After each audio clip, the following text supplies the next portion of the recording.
জয় শ্রীকৃষ্ণ, রাধে রাধে। নমস্কার বন্ধুরা, সনাতনী পম্পা ইউটিউব চ্যানেলে আপনাদের সকলকে জানাই স্বাগত। আশা করি আপনারা সকলেই ঈশ্বরের কৃপায় ভালো আছেন, সুস্থ আছেন। বন্ধুরা, স্বয়ং ভগবান পরমেশ্বর শ্রীকৃষ্ণ বলেন, বন্ধুরা আগামীকাল মোক্ষদা একাদশীর 25শে অগ্রহায়ণ, ইংরাজি 11ই ডিসেম্বর বুধবার দিন পালিত হবে এবছরের মোক্ষদা একাদশী। বন্ধুরা, শাস্ত্রে বলছে এই পবিত্র একাদশীর দিনে যারা এই খাবারটি গ্রহণ করে তারা অত্যন্তই ভাগ্যশালী হয়। এতে মা লক্ষ্মীর বিশেষ কৃপায় মানুষের সকল দুঃখ দারিদ্রতার রাতারাতি নাশ হয়ে যায়।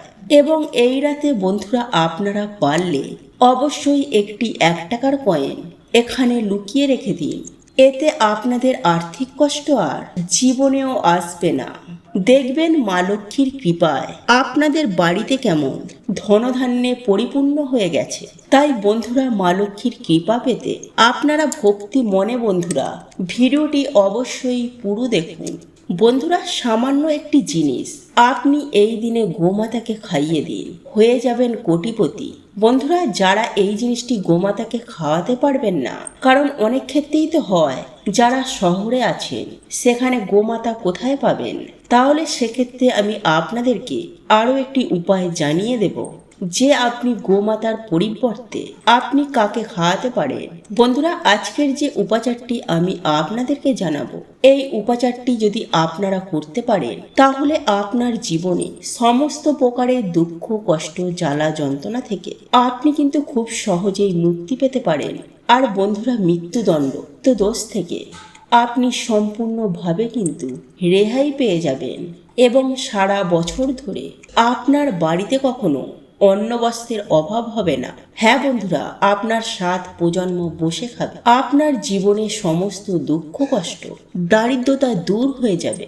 আপনি যদি এই ক্রিয়া বা উপায়টি একবার করতে পারেন তাহলে আমি আপনাদেরকে 100% গ্যারেন্টি দিয়ে বলছি এর সুফল আপনি অবশ্যই পাবেন। তাই এই প্রসঙ্গে বিস্তারিত জানার আগে আপনাদেরকে বলে রাখি, আপনি যদি সনাতনী পম্পা ইউটিউব চ্যানেলে নতুন হয়ে থাকে তাহলে চ্যানেলটি অবশ্যই সাবস্ক্রাইব করুন এবং পাশে থাকা নোটিফিকেশন বেল আইকনটি ক্লিক করুন। কারণ আমি বিভিন্ন প্রকার তন্ত্র মন্ত্র বশীকরণ, টোটকা, বাস্তু টিপস, জ্যোতিষশাস্ত্র, পুজো আরাধনা এবং ব্ল্যাক ম্যাজিক করা নিয়ে নিত্য নতুন ভিডিও আপলোড করে থাকি, যা প্রয়োগ করার মাধ্যমে আপনার জীবনে থাকা সকল প্রকার সমস্যার সমাধান হয়ে যাবে। চলুন এইবার মূল আলোচনায় প্রবেশ করা যাক। তবে মূল আলোচনায় প্রবেশ করার আগে আপনারা যদি স্বয়ং ভগবান পরমেশ্বর শ্রীকৃষ্ণের আশীর্বাদ ও কৃপা লাভ করতে চান তাহলে জয় শ্রীকৃষ্ণ, রাধে রাধে লিখে কমেন্ট অবশ্যই করবেন। বন্ধুরা, আমাদের সনাতন ধর্মে গাই গঙ্গার কিন্তু একটা আলাদা মাহাত্ম্য রয়েছে। বন্ধুরা, এমনটাই মান্যতা রয়েছে যে গোমাতার শরীরে 33 কোটি দেবদেবী নিবাস করে। আর বন্ধুরা, যে ব্যক্তি গোমাতাকে সেবা করে সেই ব্যক্তির ওপরে সমস্ত দেবদেবীর কিন্তু আশীর্বাদ থাকে। বন্ধুরা, গো সেবা করলে শুধু এই জন্মেই যে আপনার সমস্ত পাপ ক্ষয় হবে এমনটা কিন্তু নয়, আপনার আগের জন্মে অর্থাৎ আপনার আগের যে জন্ম এই রকম একাধিক জন্মের দোষ কিন্তু দূর হয়ে যায়। বন্ধুরা, যে সমস্ত বাড়িতে সকালবেলায় রুটি হয় বা ধরুন রুটি না হলো অন্য কিছু হলো, ভাত হলো বা যাই কিছু হোক, আপনার বাড়িতে প্রথম যেটি হবে প্রথম রুটি বা শেষের রুটি, বিশেষ করে সেই জিনিসটাকে আপনি গোমাতাকে খাইয়ে দেবেন। আর বন্ধুরা, যদি সম্ভব হয় তাহলে কালো রঙের কোনো গাই মাতাকে এটি আপনি খাইয়ে দিতে পারেন। আর বন্ধুরা, কালো গাই যদি না পান তাহলে আপনি যে কোনো রঙের গোমাতাকে খাইয়ে দিতে পারেন, এতে কোনো সমস্যা নেই। বন্ধুরা, প্রত্যেকটি পূজায় এবং প্রত্যেকটি মাঙ্গলিক কাজে গোমাতা বা তার সম্বন্ধিত যে কোনো জিনিস, যেমন গোবর, গোমূত্র, গরুর দুগ্ধ অথবা গরুর দুধের তৈরি ঘি, এগুলি অবশ্যই সামিল করবেন। এতে আপনি অবশ্যই পূর্ণ লাভ করবেন। বন্ধুরা, সনাতন ধর্মে পরম্পরা অনুসারে যে বাড়িতে গোমাতা থাকে সেই বাড়িতে যত রকমের বাস্তু দোষ রয়েছে সেই দোষ কিন্তু দূর হয়ে যায়। আর বন্ধুরা, একটা বিষয় আমি আপনাদেরকে জানিয়ে রাখি, বন্ধুরা আপনি বছরের যে কোনো দিন আপনি কিন্তু গোশালায় অর্থাৎ যেখানে গরু বাস করে, যেটিকে গোয়ালশালা বলা হয়, সেখানে কিন্তু আপনারা অবশ্যই একবার হলেও যাবেন। এটা কিন্তু খুব ভালো জিনিস, আর এটা আমাদের শাস্ত্রই বলছে। আর বন্ধুরা, আপনাদের পক্ষে যদি সম্ভব হয় তাহলে যে সবুজ ঘাস রয়েছে সেই ঘাস কিন্তু আপনারা গোমাতাকে খাওয়াবেন। এটা কিন্তু খুবই একটা ভালো জিনিস, আর এর একাধিক কিন্তু শুভ পরিণাম আমরা কিন্তু পেয়ে থাকি। আর সাথে সাথে গো সেবা বা গো পূজার দ্বারা আমাদের যে নবগ্রহ রয়েছে তা কিন্তু শান্ত হয়ে যায়, এবং আপনার জন্মকুণ্ডলিতে যে সমস্ত দোষ রয়েছে সেগুলি কিন্তু অনেকাংশেই কমে যায়। আর বন্ধুরা, যাদের পিত্ত দোষ রয়েছে তারা বিশেষ করে একাদশীর দিনকে অথবা কোনো পূর্ণিমার দিন কিংবা কোনো অমাবস্যার দিন রুটি, গুড় এবং সবুজ ঘাস আপনারা যদি গোমাতাকে খাওয়াতে পারেন তাহলে আপনার যে পিত্ত দোষ রয়েছে তা কিন্তু সুনিশ্চিতভাবে দূর হয়ে যাবে। আর বন্ধুরা, আপনি হয়তো কোথাও যাচ্ছেন, সেই সময় দেখতে পেলেন যে একটা গাই মাতা আপনার দিকে এগিয়ে আসছে, তখন আপনি সেই গোমাতাকে আপনার ডান দিক দিয়ে বেরোতে দেবেন। এর ফলে আপনার যাত্রা কিন্তু অত্যন্ত শুভ হবে। আর একটা জিনিস বন্ধুরা আপনারা মাথায় রাখবেন, গোমাতাকে আপনারা যে রুটিটি করে খাওয়াবেন সেই রুটিটা কিন্তু অবশ্যই টাটকা হওয়া প্রয়োজন। হয়তো আপনি আগের দিন রুটি করেছিলেন, সেই রুটি আপনি হয়তো সকালবেলা খাইয়ে দিলেন, এটা কিন্তু আপনারা একদম করবেন না। এতে কিন্তু বাড়িতে একটা নেগেটিভ শক্তি প্রবেশ করে, আর আপনার যে কার্যটি হবার ছিল সেই কাজে কিন্তু বাধা পড়ে যাবে। দেখবেন হওয়া কাজ কিন্তু একদম হতে চাইছে না। যাই হোক বন্ধুরা, একই সঙ্গে আরও একটি বিষয় আপনারা মাথায় রাখবেন, যে সমস্ত গোলা জিনিস হয় বা পচা জিনিস হয় সেই সমস্ত পচা গলা জিনিস খাওয়াবেন না। বন্ধুরা, আপনার বাড়িতে হয়তো কোনো ফল রয়েছে বা কোনো সবজি রয়েছে, সেটা হয়তো পচে নষ্ট হয়ে গেছে, সেটা গোমাতাকে খাইয়ে দিলেন। আর অনেকেই এই কাজটি করে থাকে, কিন্তু এই কাজটি করা একদমই উচিত নয়। কারণ বন্ধুরা, এটা মনে রাখবেন, আপনি গোমাতাকে খাওয়াচ্ছেন মানে আপনি 33 কোটি দেবদেবীকে খাওয়াচ্ছেন। আর এটা কিন্তু অবশ্যই মাথায় রাখবেন। বন্ধুরা, একই সাথে আরও একটা জিনিস আপনি করতে পারেন, সেটি হলো 11টি আটার গুলি বানাবেন এবং তাতে একটু হলুদ দেবেন। তারপর আপনারা যে 11টি আটার গুলি বানিয়েছেন সেই গুলিগুলোকে এক এক করে আপনি গোমাতাকে খাইয়ে দেবেন। আর যতবার আপনি ওই 11টি লাড্ডু খাওয়াবেন গোমাতাকে, ততবারই আপনি গোমাতার যে শিং রয়েছে সেই শিঙেতে হাত বোলাবেন, মাথায় হাত বোলাবেন এবং চেষ্টা করবেন গোমাতার চরণ স্পর্শ করার। বন্ধুরা, আপনি যদি এমনটা করতে পারেন তাহলে আপনার যে কাজে বাধা পড়ছিল সেখান থেকে কিন্তু আপনি অনেকাংশেই কিন্তু মুক্তি পাবেন। বন্ধুরা, আপনার যে এখন দুঃখের সময় চলছে তা হলো সেটা দেখবেন অনেকাংশেই কমে যাবে। দেখবেন আপনার জীবনে সুখ, শান্তি, ধন সম্পত্তি এবং খুশি আর খুশি আসবে। যাই হোক বন্ধুরা, আপনারা একই সঙ্গে 7 বার গোমাতাকে পরিক্রমা করবেন। এতেও দেখবেন আপনার যে সমস্ত কাজে বাধা পড়ছিল সেই সমস্ত কাজগুলি অবশ্যই আপনার হয়ে যাবে। বন্ধুরা, আপনারা যখনই গোমাতাকে রুটি খাওয়াবেন সেই রুটিটাকে একটুখানি হলুদ মাখিয়ে নেবেন। হ্যাঁ বন্ধুরা, আপনার ঘরে যে হলুদ রয়েছে সেই হলুদ অল্প করে মাখিয়ে নেবেন বা বুলিয়ে নেবেন।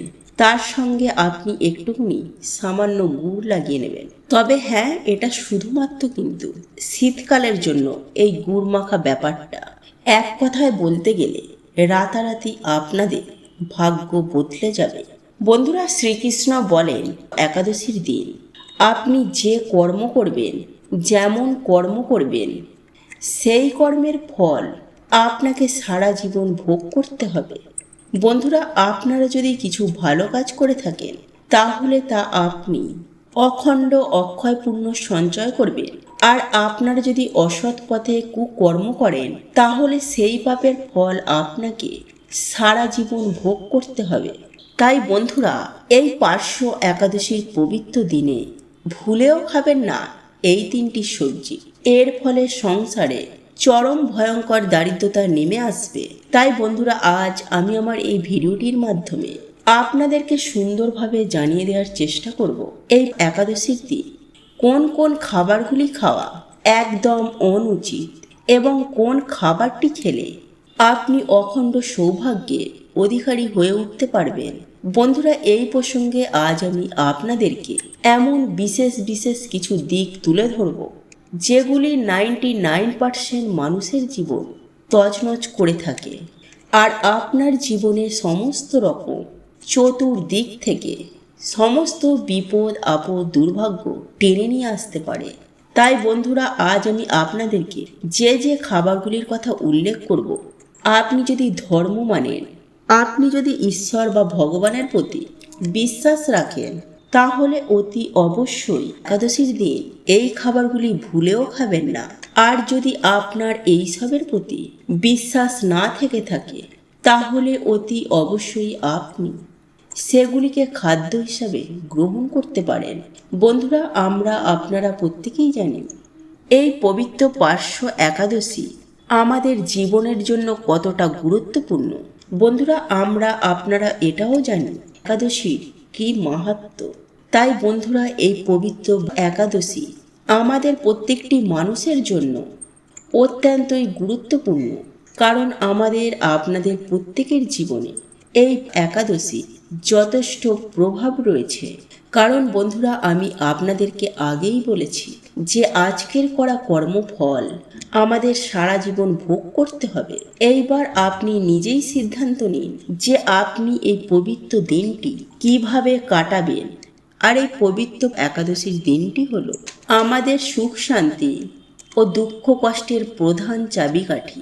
বন্ধুরা, এইবার আমরা জেনে নেব একাদশীর দিন কোন খাবারটি খেলে আমরা অখণ্ড সৌভাগ্যের অধিকারী হয়ে উঠতে পারব। বন্ধুরা, এই পবিত্র একাদশীর দিন আপনারা যদি মা লক্ষ্মী ও প্রভু শ্রী নারায়ণের এবং ধনকুবের রাজের একই সঙ্গে ভগবান গণেশজির যদি কৃপা লাভ করতে চান, তাহলে বন্ধুরা অতি অবশ্যই বাজার দোকান থেকে কিছুটা মাখন কিনে এনে আপনি ওই মাখন দিয়ে স্বয়ং পরমেশ্বর ভগবান শ্রীকৃষ্ণকে পুজো আরাধনা করে সেটাকে তুলসী পাতা সহ সপরিবারে গ্রহণ করবেন। হ্যাঁ বন্ধুরা, আপনারা একেবারে ঠিকই শুনছেন। বাজার থেকে মাখন কিনে এনে তাতে আপনারা অল্প পরিমাণে মিছরি মিশিয়ে এবং তাতে তুলসী পাতা দিয়ে আপনারা যদি এই দিন মাখন গ্রহণ করতে পারেন, তাহলে বন্ধুরা আপনারা এটুকু নিশ্চিত হয়ে যান আপনি অখণ্ড সৌভাগ্যের অধিকারী হয়ে গেছেন। বন্ধুরা, যাদের ডায়াবেটিস সুগার রয়েছে তারা এই মাখনে মিছরির বদলে অল্প গুড় মিশিয়ে খেতে পারেন। বন্ধুরা, হিন্দু শাস্ত্র মতে এই দিন যে ব্যক্তি মাখন খায় সেই ব্যক্তির ওপর স্বয়ং ভগবান পরমেশ্বর শ্রীকৃষ্ণের ও মাতা লক্ষ্মীর তথা ধনকুবের এবং ভগবান গণেশজির আশীর্বাদ বর্ষিত হয় এবং দুই হাত ভরে সেই ব্যক্তিকে অখণ্ড সৌভাগ্যের অধিকারী হওয়ার আশীর্বাদ প্রদান করে থাকেন। বন্ধু, একাদশীর দিন এই মিছরি ও তুলসী পাতা মিশিয়ে মাখন খাবেন। এর ফলে আপনারা অখণ্ড সৌভাগ্য অর্জন করতে পারবেন। বন্ধুরা, বিভিন্ন ধর্মগ্রন্থ ও পুরাণে বর্ণিত রয়েছে যে এই পবিত্র একাদশীর দিন যেই ব্যক্তি এই মিছরি ও তুলসী পাতা সহযোগে মাখন সেবন করে, সেই ব্যক্তির সমগ্র জীবনে তথা সেই ব্যক্তির পরিবারে সমগ্র বছর ধনধান্যে তথা ধন সম্পত্তিতে ভরে ওঠে। অর্থাৎ সেই পরিবারে আর্থিক দিক থেকে কোনো সমস্যা কিন্তু আর কখনোই আসে না এবং সারাটা বছর সুস্থ ও নীরোগ থাকতে সক্ষম হন। যাই হোক বন্ধুরা, এইবার আমি আপনাদেরকে জানিয়ে রাখি এই একাদশীর পবিত্র দিনে কোন কোন খাবারগুলি খাওয়া একদমই অনুচিত, বিশেষ করে কোন কোন খাবারগুলি খেলে জীবন একেবারে অধঃপতন নেমে আসবে এবং সারাটা বছর রোগে ভুগবেন, জ্বলে মরবেন। বন্ধুরা, একাদশীর দিন অনেকেই এই সব খাবারগুলি খেয়ে থাকেন, কিন্তু বন্ধুরা তাদের ক্ষেত্রে দেখা যায় কম বেশি সমস্যা হয় তারা জেনে অথবা না জেনে এই সব দিনগুলিতে অর্থাৎ এই রকম পবিত্র একাদশীর দিনে বিভিন্ন প্রকারের আহার গ্রহণ করে থাকেন, যার ফলে তাদের জীবনে সমস্যা কিন্তু প্রতিদিন দিন দিন তিলে তিলে বাড়তে থাকে। তাই তারা অক্লান্ত কঠোর পরিশ্রম করার পরেও কখনো আর্থিক দিক থেকে আয় উন্নতি করতে পারে না। তাদের সংসারে সদা সর্বদাই অভাব, অনটন, দারিদ্রতা লেগেই থাকে। তাই কোনোভাবেই এই একাদশী চলাকালীন আমার বক্তব্য অনুযায়ী আপনারা এই খাবারগুলি গ্রহণ করবেন না, অর্থাৎ এই খাবারগুলি খাবেন না। তবে আপনারা অবশ্যই এই নিরামিষ আহার গ্রহণ করতে পারেন। তবে এমন কিছু কিছু জিনিস আছে যে জিনিসগুলি কখনোই আপনারা করবেন না। বন্ধুরা, নিরামিষ আহার গ্রহণ করলেও সেই জিনিসগুলি কিন্তু একেবারেই গ্রহণ করা যাবে না। তাই বন্ধুরা, আজ আমি আপনাদেরকে যে খাবারটির কথা বলবো তা হলো আমিষ আহারের মধ্যে মাছ, মাংস, ডিম, পেঁয়াজ। আপনারা একেবারে ঠিকই শুনছেন। এই একাদশীর দিন মাছ, মাংস, ডিম, পেঁয়াজ একেবারে ভুল করেও মুখে তুলবেন না। বন্ধুরা, এগুলি একাদশীর দিন খাদ্য গ্রহণ করলে আপনার জীবন একেবারে তছনছ হয়ে যেতে বেশি সময় লাগবে না। শুধু তাই নয় বন্ধুরা, এই খাদ্যগুলি খাবার ফলে আপনাকে পশুজনিতে জন্মগ্রহণ করতে হবে। তাই অতি অবশ্যই যত্ন সহকারে একাদশীর দিনটি পালন করুন। বন্ধুরা, এরপর বলবো কোনো পোড়া জাতীয় খাবার এই একাদশীর দিন ভুল করেও গ্রহণ করবেন না।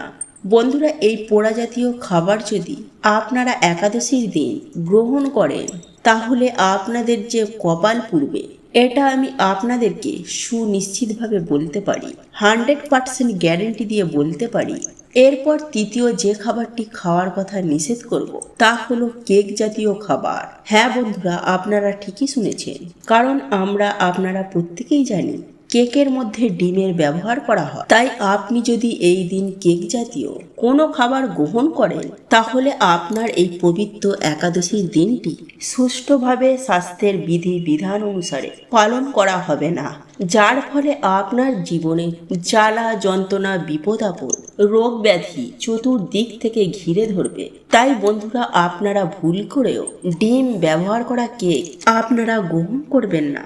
বন্ধুরা, এরপর যে বিষয়টির কথা বলবো তা হলো এই পবিত্র একাদশীর দিন আপনারা পঞ্চ রবি শস্য। হ্যাঁ বন্ধুরা, আপনারা একেবারে ঠিকই শুনছেন। এরপর আপনাদেরকে যে খাবারটির কথা বলবো তা হলো পঞ্চ রবি শস্য। ভুল করেও খাবেন না। হ্যাঁ বন্ধুরা, আপনারা একেবারে ঠিকই শুনছেন। বন্ধুরা, এই পার্শ্ব একাদশী চলাকালীন পঞ্চ রবি শস্য ভুলেও মুখে তুলবেন না। এছাড়াও চাল বা চাল জাতীয় কোনো খাদ্য আপনারা ভুলেও মুখে তুলবেন না। বন্ধুরা, আজকের এই ভিডিওটি যদি আপনাদের পছন্দ হয়ে থাকে তাহলে ভিডিওটি লাইক করুন, কমেন্ট করুন এবং বন্ধুদের সাথে শেয়ার অবশ্যই করুন। মনে রাখবেন, আপনার একটি শেয়ার অনেক মানুষকে উপকৃত করতে পারে। আপনি যদি সনাতনী পম্পা ইউটিউব চ্যানেলে এখনো পর্যন্ত নতুন হয়ে থাকেন তাহলে চ্যানেলটি অবশ্যই সাবস্ক্রাইব করবেন এবং পাশে থাকা নোটিফিকেশন বেল আইকনটি ক্লিক করবেন। এইরূপ নিত্য নতুন ভিডিও সবার আগে দেখার জন্য ঈশ্বর আপনার মঙ্গল করুন। আপনি সুস্থ থাকুন, ভালো থাকুন।